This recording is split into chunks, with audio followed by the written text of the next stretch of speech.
Vivo X200 FE यानी कि आप इसको X200 का छोटा भाई या फिर छोटा दबंग भी बुला सकते हैं।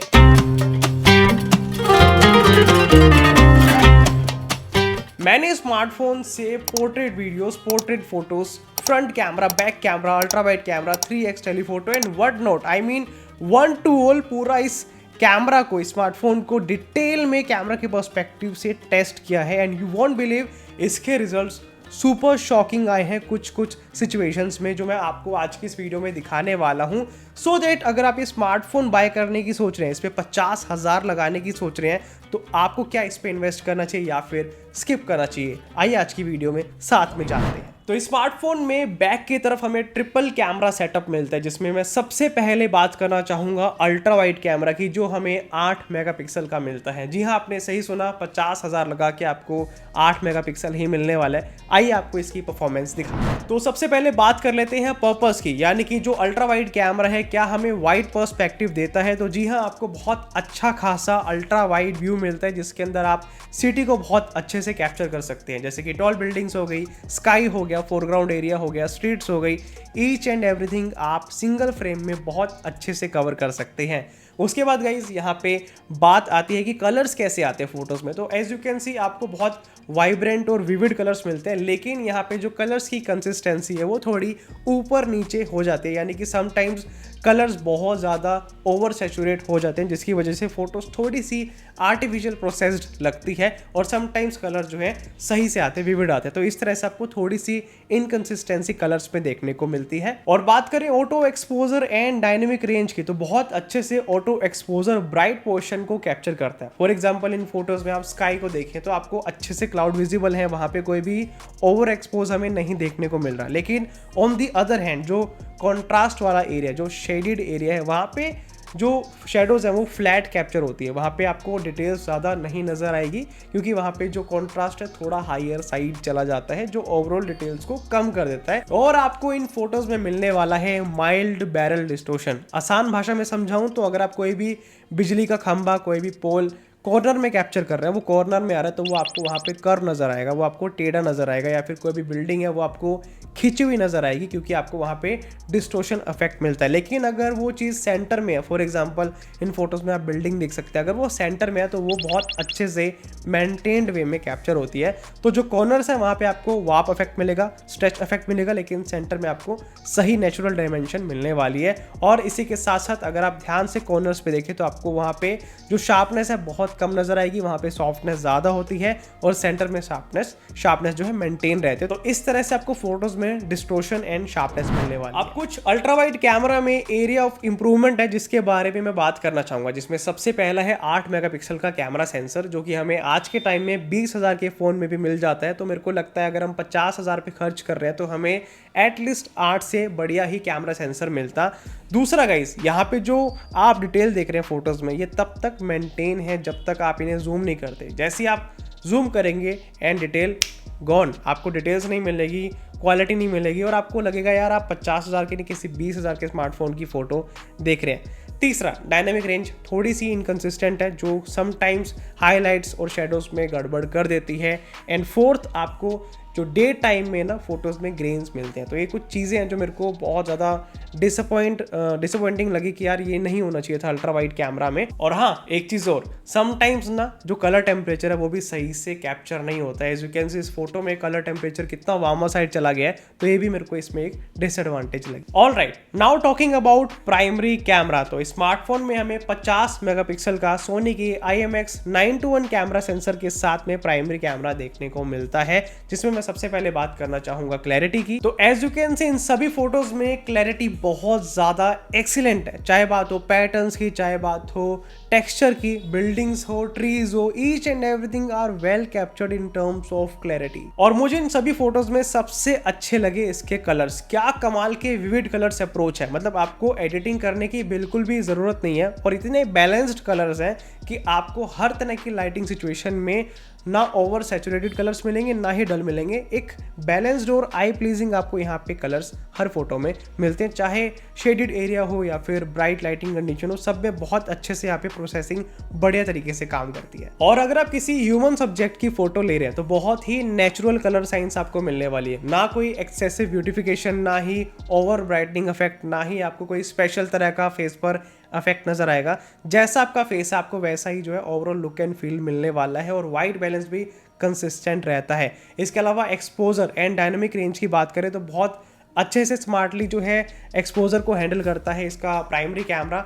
अगर ब्राइट स्काई है तो वहाँ पे हाईलाइट्स को ब्लोन आउट नहीं करता। स्काई में अगर आप क्लाउड्स देखें ध्यान से तो आपको बहुत अच्छे से विजिबल होंगे, तो वो एक सही पहचान है कि यहाँ पे कोई भी हमें ओवर एक्सपोज देखने को नहीं मिल रहा। डायनामिक रेंज काफ़ी अच्छे से काम करती है। आप देख सकते हैं इस फोटो में, अगर मैंने फोटो में सनलाइट को बैकग्राउंड में लिया तब भी जो हमारे सब्जेक्ट है ह्यूमन फेस जो है वो बहुत अच्छे से ब्राइट कैप्चर हुआ है। तो इस तरह से इसका डायनामिक रेंज बहुत बढ़िया तरीके से काम करता है। मुझे एज सच कोई मेजर इशू इस चीज़ में भी नहीं देखने को मिला। और प्राइमरी कैमरा में ना कलर सेपरेशन भी बहुत अच्छा होता है। आप देख सकते हैं इस सिंगल इमेज में कितने तरह के ग्रीन कलर्स हैं, लेकिन सबको इसने बहुत अच्छे से अलग अलग करके डिफ्रेंशिएट करके दिखाया है कि ये लाइट ग्रीन है, ये डार्क ग्रीन है।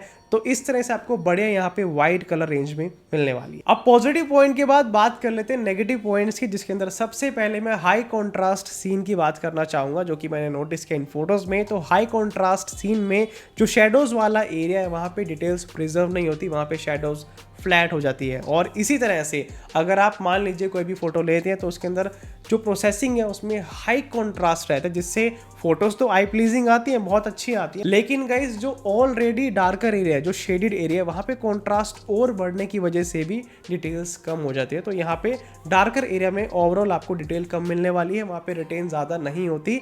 इसके अलावा गाइस जो डायनामिक रेंज है वैसे तो अच्छी है, लेकिन एक 50,000 के फ्लैगशिप लेवल के स्मार्टफोन के पर्सपेक्टिव से आपको वाइड डायनामिक रेंज इतनी नहीं मिलती जितनी आप एक फ्लैगशिप लेवल के फ़ोन से एक्सपेक्ट करते हैं। आपको डिसेंट 30 से 35,000 वाले स्मार्टफोन की डायनामिक रेंज यहाँ पे मिलने वाली है। अब मैं गाइज एक ऐसे कैमरा की बात करने वाला हूँ जिससे ये स्मार्टफोन अलग ही स्टैंड आउट करता है, और वो है इसका 3x टेलीफोटो लेंस, जिसके अंदर हमें सोनी का IMX882 कैमरा सेंसर देखने को मिलता है। जिसमें अगर गाइस मैं परफॉर्मेंस की बात करूं तो यहाँ पे सबसे पहली चीज़ बहुत बढ़िया तरीके से सॉल्व होती है। जो इसका मेन पर्पज़ है वो है जूम करके हाई क्वालिटी इमेजेस लेना।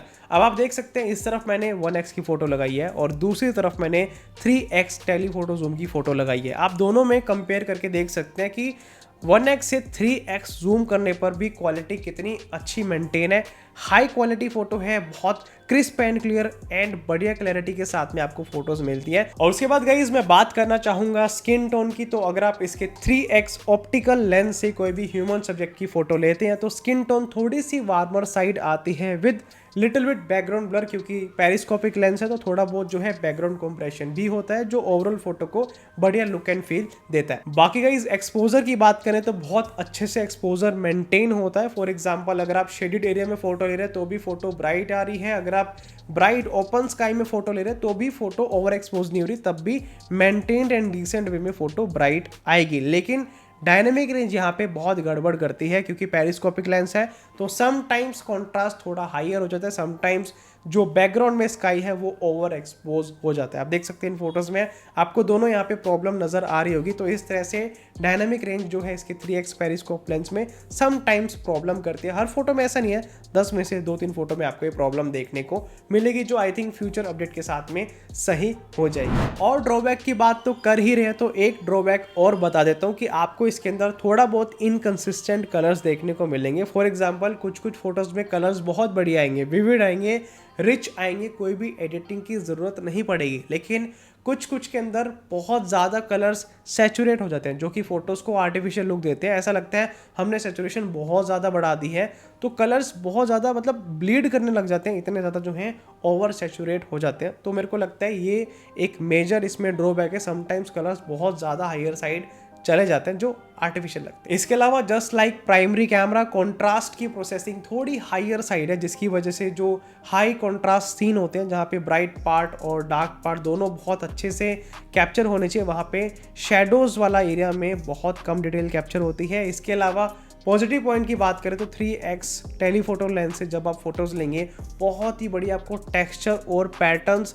देखने को मिलेंगे। अगर आप इस फोटो में इन लीव्स को देखें, कितने अच्छे से हर एक चीज़ यहाँ पे कैप्चर हुई है, बहुत अच्छे से पैटर्न नज़र आ रहा है, बहुत अच्छे से क्लैरिटी नज़र आ रही है। तो ये चीज़ आपको बहुत बढ़िया मिलने वाली है।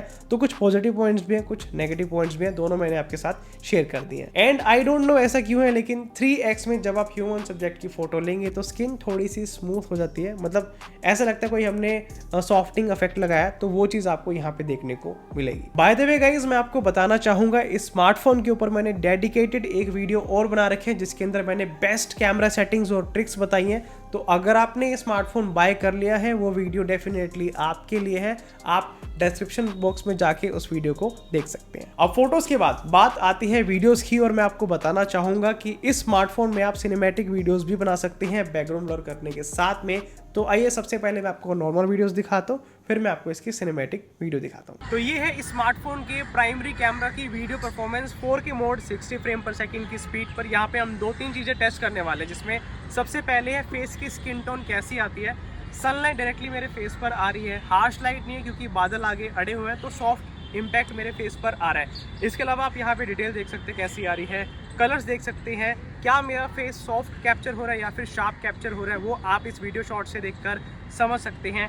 ओवरऑल वीडियो में लुक एंड फील कैसी आती है, कलर्स कितने विविड है, वो सारी जानकारी इस वीडियो से हमें आइडिया हो जाएगा उस सारी जानकारी का। इसके अलावा बात करें स्टेबलाइजेशन की, तो अगर आप हैंड हेल्ड हाथ में लेके स्मार्टफोन को मूव करते हैं, फॉर एग्जांपल आप इस तरह से कोई भी वीडियो बनाते हैं, तो आपको ऐसी स्मार्टफोन में ऑप्टिकल इमेज स्टेबलाइजेशन मिलने वाली है। अब मैं क्या करता हूँ, अब मैं सनलाइट को अपने बैकग्राउंड में लेता हूँ, है ना, तो यहाँ से मूव करते हैं और अब सनलाइट मेरे बैकग्राउंड में है, तो बैकलाइट सिचुएशन में डायनामिक रेंज कैसे काम कर रही है, ये सारी टेस्टिंग मैंने इस वीडियो शॉट में कर दी है, जिससे आप बहुत कुछ डिटेल में समझ पाएंगे। बाकी मैं स्टूडियो में जाके इस शॉट को और बाकी सारे शॉट को एनालाइज करके अपना रिव्यू तो जरूर दूंगा ही। तो प्राइमरी कैमरा की वीडियो में हमें रिच एंड विविड कलर्स मिलते हैं, जिसमें शार्पनेस भी बहुत अच्छी है, बट एक्सपोजर हैंडलिंग और बढ़िया हो सकती थी। एज यू कैन सी यहाँ पे जो एक्सपोजर है वो हमें थोड़ा बहुत इनकंसिस्टेंट दिखाई दे रहा है। इसके अलावा प्रोसेसिंग भी बहुत अच्छे से काम कर रही है। अगर मैं शेडो वाले एरिया में आया हूँ तो ऑटोमेटिकली शेडो यहाँ पे लिफ्ट हुई है और एरिया लिट हो गया, और ब्राइटनेस एंड कॉन्ट्रास्ट काफी हद तक दोनों यहाँ पे मेंटेन्ड एंड बैलेंस्ड है, जिसकी वजह से ओवरऑल जो फ्रेम है हमें सही नजर आ रहा है एक्सपोजर में। और स्टेबलाइजेशन भी डिसेंट है, एज सच आपको कोई भी जर्क विजिबल नहीं होंगे। तो ओवरऑल ना क्वालिटी रिलायबल है, आप अच्छी क्वालिटी में 4K वीडियो में शूट कर सकते हैं। जो भी थोड़ी बहुत कमी मैंने आपके साथ शेयर करी, वो आई होप फ्यूचर में अपडेट के साथ सही हो जाएगी। उसके बाद हमने टेस्ट किया अल्ट्रा वाइड कैमरा, जिसमें सबसे बड़े डिसएडवांटेज ये है कि आपको कोई भी 4K वीडियो का सपोर्ट नहीं मिलता। इसके अलावा आपको कलर्स भी इतने अच्छे रिच नहीं मिलते, एंड आपको सबसे इंपॉर्टेंट जो डिटेल होती है वो वीडियो में नहीं मिलने वाली। तो यहाँ पे आप देख सकते हैं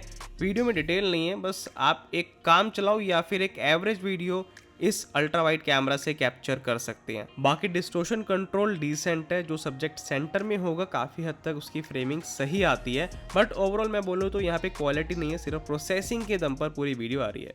ओके, अब बात करते हैं स्मार्टफोन के अल्ट्रा वाइड कैमरा से अगर आप ब्लॉगिंग करते हैं तो आपको कैसी वीडियो क्वालिटी मिलने वाली है। सबसे पहले यहाँ पे मैं आपको बताना चाहूँगा, अभी मैं ओपन स्काई में हूँ, मतलब कि ब्राइट लाइट मेरे फेस पर आ रही है, इस तरह से आपको कैमरा मूवमेंट मिलने वाली है। और अगर मैं शेडो वाले एरिया में जाता हूँ तो किस तरह से एक्सपोजर कंट्रोल होता है, ओवरऑल जो है डिटेल्स कैसी है, क्या व्लॉगिंग में बढ़िया क्वालिटी आती है या फिर नहीं आती है, वो आप इस वीडियो शॉट से डेफिनेटली आइडिया लगा सकते हैं। या फिर स्टेबलाइजेशन कैसी है अगर आप इस तरह से कैमरा मूवमेंट करते हैं, वो सारी जानकारी आप इस वीडियो शॉट से ले सकते हैं। और अब मैं शेडो वाले एरिया में आ चुका हूँ, एज यू कैन सी यहाँ पे बहुत शेडो है, तो किस तरह से यहाँ पे शेडोज लिफ्ट होती हैं, ओवरऑल वीडियो की क्वालिटी कितनी मेंटेन रहती है, ग्रेन्स आते हैं फिर नहीं आते हैं, वो सारी चीज़ें आप इस वीडियो शॉट से देखकर समझ सकते हैं। तो व्लॉगिंग के लिए आपको ऐसी आउटपुट मिलने वाली है वीवो के X200 FE में।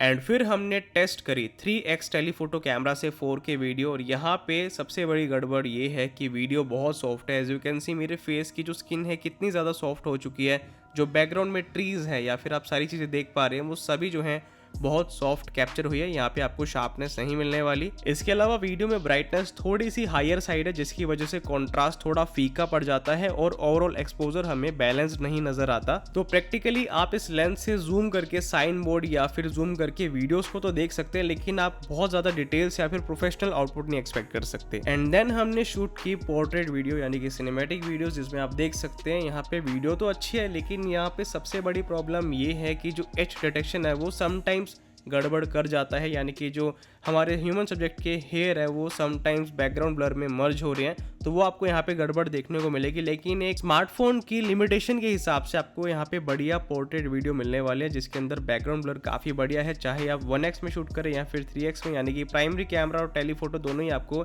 यहाँ पे बढ़िया पोर्ट्रेट वीडियो ऑफर करते हैं, जिसमें कलर्स भी डिसेंट है और स्किन टोन भी काफ़ी हद तक मेंटेन आती है। अब मैं गाइस इस स्मार्टफोन का सबसे बेस्ट मोड दिखाने वाला हूँ, जो है पोर्ट्रेट मोड, जिसके अंदर आपको बहुत सारी मल्टीपल फोकल लेंस मिलती है। फॉर एग्जांपल 35, 50, 85, 100 आप वाइड एंगल से लेके क्लोजअप शॉट बहुत बेहतरीन ले सकते हैं, जिसके अंदर आपको बटरी स्मूथ बैकग्राउंड ब्लर मिलता है। आइए मैं आपको वो सारी फोटोज दिखाता हूँ। तो पोर्ट्रेट मोड में जो सबसे पहली चीज मेरे को इंप्रेस करी वो है इसका एज डिटेक्शन। बहुत ही एक्यूरेट एज डिटेक्शन है, बहुत कमाल का आपको जो है यहाँ पे बैकग्राउंड में और सब्जेक्ट में आइसोलेशन देखने को मिलेगा। बहुत अच्छे से कटआउट हमें ह्यूमन सब्जेक्ट का मिलता है, जिसमें बैकग्राउंड ब्लर हो जाता है और ह्यूमन सब्जेक्ट फाइन डिटेल्स के साथ में नीट एंड क्लीन लुक के साथ में हमें पॉप आउट हुआ नजर आता है। अब दूसरी बढ़िया चीज मेरे को लगी, बहुत ही नेचुरल बैकग्राउंड ब्लर है। ऐसा नहीं है कोई हार्श कटआउट करके बैकग्राउंड ब्लर कर दिया, DSLR वाली फील आती है लिटरली। मतलब मैं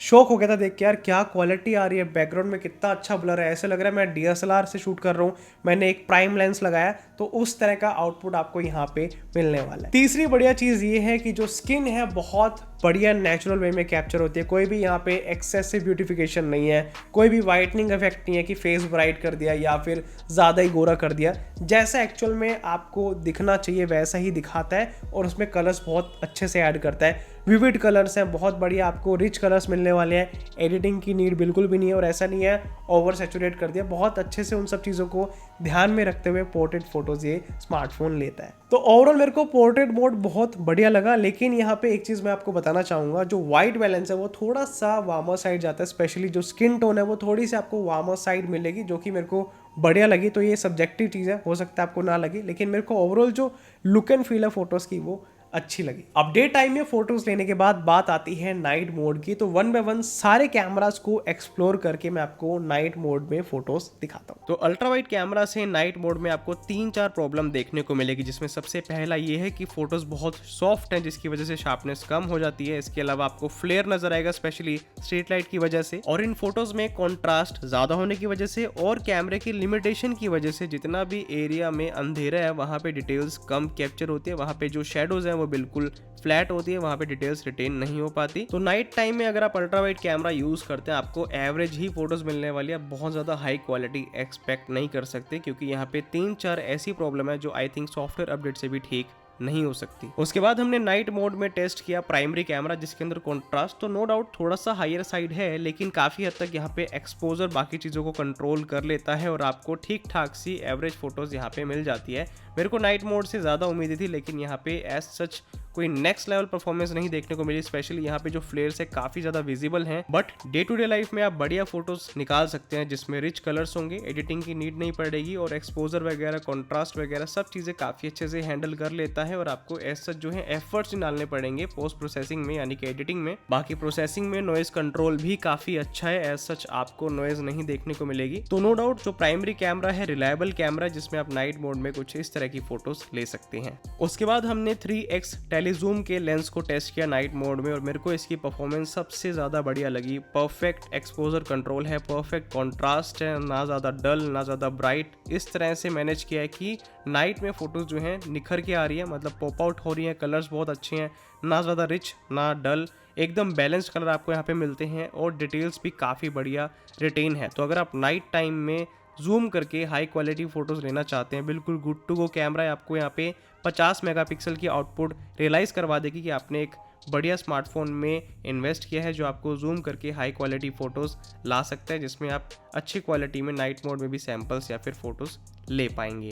तो ये तो बात हो गई बैक कैमरा सेटअप की, लेकिन अब मैं आपको इसका फ्रंट कैमरा दिखाता हूँ जो है 50 मेगापिक्सल का, उसकी एक बार आउटपुट देख लेते हैं। तो फ्रंट कैमरा में सबसे अच्छी बात मेरे को फोटोज में ये लगी, बहुत ही नेचुरल साइड कलर टोन है, जो स्किन टोन है वो भी बहुत बढ़िया मेंटेन्ड है, कोई एज सच हमें वाइट बैलेंस में प्रॉब्लम देखने को नहीं मिलती। इसके अलावा बात करें एक्सपोजर की तो काफ़ी डिसेंट वे में एक्सपोजर यहाँ पे कंट्रोल होता है, बैकग्राउंड में भी अच्छे से एरिया सारा लिट है और फेस भी हमारा ब्राइट है, बट समटाइम्स डायनेमिक रेंज में थोड़ी बहुत जो है प्रॉब्लम कर देता है। अभी गाइज मैं आपको एक फ़ोटो दिखा दूँ जिसके अंदर मेरा फेस थोड़ा सा जो है डार्क आया है और बैकग्राउंड जो है थोड़ा सा ब्राइट हो गया, तो इस तरह से आपको थोड़ी बहुत गड़बड़ देखने को मिलेगी। लेकिन ओवरऑल एक फ्रंट कैमरा का जो रोल है उसमें गाइज ये जो 50 मेगापिक्सल का कैमरा है काफ़ी बढ़िया तरीके से काम करता है। इसके अलावा जो फ्रंट कैमरा का पोर्ट्रेट मोड है वो ठीक बैक कैमरे की तरह बिल्कुल इंप्रेसिव है। आपको यहाँ पे एच डिटेक्शन में एज सच कोई मेजर इशू देखने को नहीं मिलेगा। इतने कॉम्प्लेक्स बैकग्राउंड में भी बहुत अच्छे से सब्जेक्ट को आइसोलेट करके बैकग्राउंड ब्लर ये कैमरा कर सकता है। तो मेरे को इसकी कैपेबिलिटी बहुत बढ़िया लगी। कलर्स बहुत रिच हैं, कोई ओवर एक्सपोज का इशू नहीं, कोई भी